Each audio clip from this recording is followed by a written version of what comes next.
G'day, ZiggyD here, coming at you live from my holiday in Victoria. Oh, look at the beautiful scenery. I'm like outside and jazz. I know, right? It's crazy. A gamer being outside. It is blowing my mind. But there's been some sick Path of Exile news released over the past couple days, and I thought I have to check in and let you guys know some of what's going on for those of you guys who don't keep up to date on all of this stuff, and also just provide my opinions on some of the things.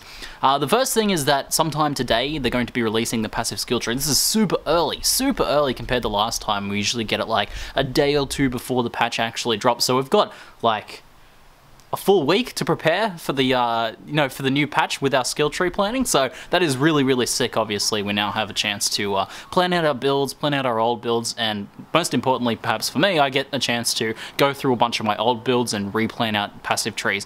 Now, the links that we create for our passive trees, so if we create a link and then save it somewhere in a bookmark, probably won't work. So best off planning out your skill tree, taking some screenshots. I highly recommend taking screenshots of your old skill trees as well, and then saving all of those in a folder somewhere on your computer so you can access them when patch day drops and you have something nice to follow, because I'm sure things will change a little bit from now until the new patch, because the ZiggyD is already always iterating on these things up until pretty much patch day, and then at least you'll still have a good idea of what to go over. So you can expect some content from me pretty soon regarding the new passive tree when it drops, hopefully in a few hours' time.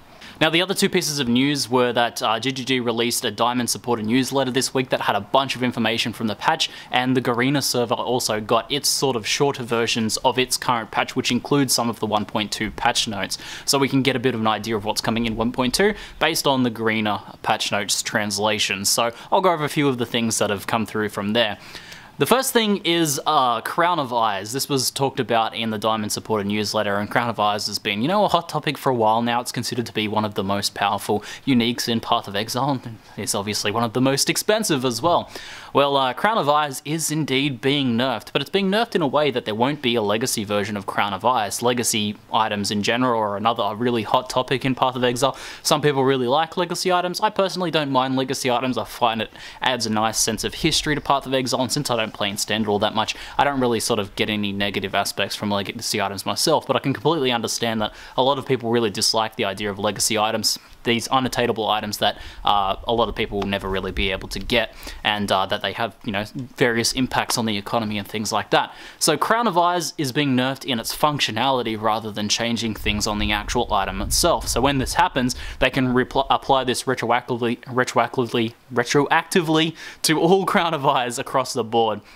So essentially what's happening is Crown of Eyes will still apply to normal spell modifiers, but it won't apply to more spell damage modifiers. So this includes Pain Attunement and Righteous Fire, the two biggest buffs out of these. So it's still going to be a very powerful item, but nowhere near as broken as it was for low life builds now. So very interesting change there, and it will be applying retroactively. It sounds like a pretty good change to me. I haven't really ever played around with Crown of Eyes stuff myself, but I understand, like, in terms of looking at the Gorge speed clears, Crown of Eyes, like low life Spectral Throw builds have always been the top dominating builds for that sort of setup, or any sort of melee build using Crown of Eyes and low life, using Righteous Fire and Pain Attunement and things like that to boost their damage significantly. So that part is going to be changed. The people, I feel like, in terms of changing this, people who, bought a Crown of Eyes or bought one Crown of Eyes, they're going to be out a couple of exalts in terms of value. Like, it could be 10, 20 exalts or something like that, but whatever, they're out a bit of value. These people will get impacted a little bit by this, but I feel like the people who really get stung by this are the people who bought tons and tons of Crown of Eyes trying to flip them. So people who bought 100 Crown of Eyes expecting to make sick profits after it was made legacy, those people lose out on a ton of value now, and I don't think too many people are going to be bothered by that. Along a similar topic just here, we have some Spectral Throw related nerfs, and this was to be expected, I'll get the negative stuff out of the way first, and we'll go into the more positive stuff. Anger and Wrath have been nerfed. That's basically all it says. They were made weaker from the Garena patch notes. We know this, and this coincides with what Chris said about Spectral Throw related changes coming in the Diamond supporter newsletter as well. So expect for these to be made less powerful. Next up, we have the Spectral Throw skill itself has also been nerfed a bit as well. So no specifics on how each of these things have been nerfed, but we do know that this is going to be happening, and I think it's what most people expected as well. A few other nerfs, I'll get these out of the way. Flame Blast, Arc, and Clarity are all being nerfed as well, though that last one, Clarity, is more to do with the fact that across the board they're going to be reducing mana costs of pretty much all skills.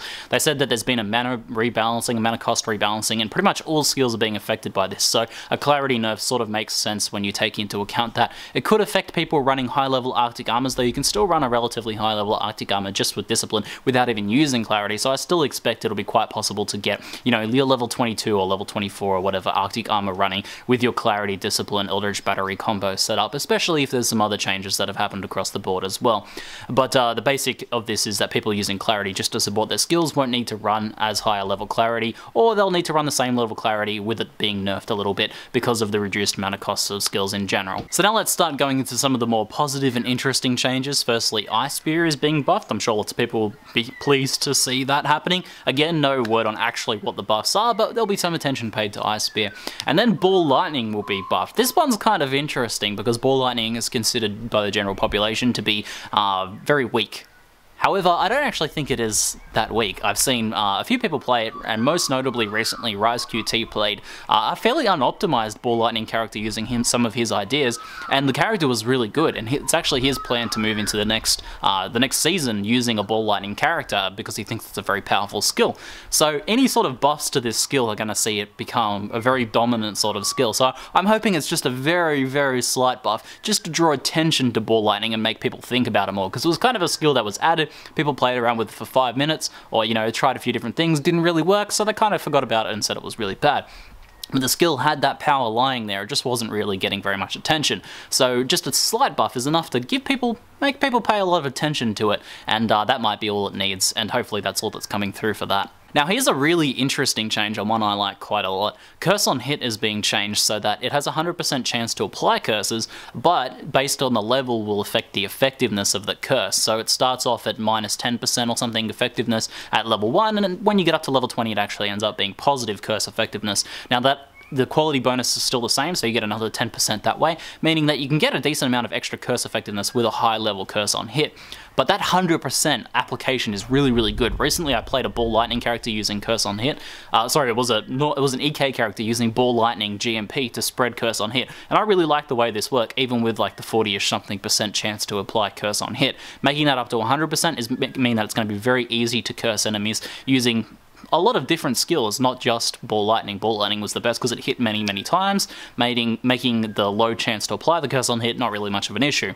With 100% means like Spectral Throw and many other skills are going to be useful for applying this. Anything that basically hits all mobs on the screen will curse every single mob on the screen. So I expect curse on hit to become much more popular in the upcoming league. Now here's a really big game mechanic general change just here. The shock status ailment has been completely overhauled. There's no such thing as shock stacks anymore, so I'm going to have to start training myself out of saying that. But essentially, instead of stacking shock stacks, there is now one shocked status element that increases damage taken by 50%. So rather than one shock stack, you know, increasing by 30% and then stacking up 2 to get to 60 and then 90, it's an overall nerf for things that are triple shock stacked, but it should make shock stack damage or shock damage more I guess more even, more, you know, consistent, because a lot of the time you'll just be single or double shock stacking enemies in normal groups, you know, because you kill them so quickly that you don't really get to that triple shock stack status.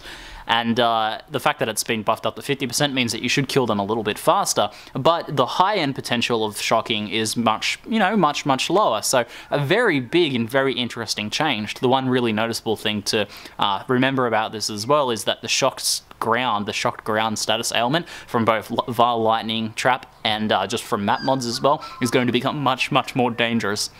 So watch out for that.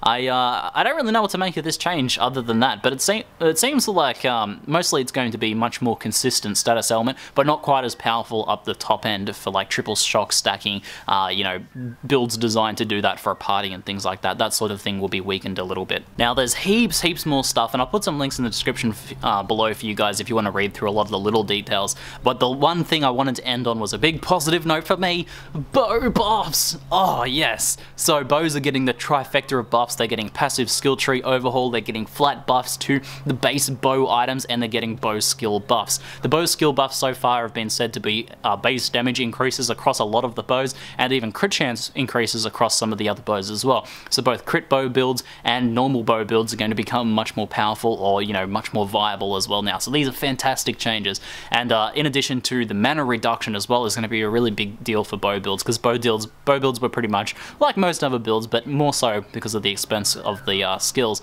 were blood magic or Eldritch Battery. And now, hopefully now we'll be able to make mana-based bow characters that don't need to go Eldritch Battery, and that's a very exciting prospect. Should make leveling bow characters much more exciting as well. And sort of tied into this, but this is across all builds as well, is the base attack speed for low-level gear has been increased, so this should make the early game Path of Exile feel a little bit more fun to play and snappy.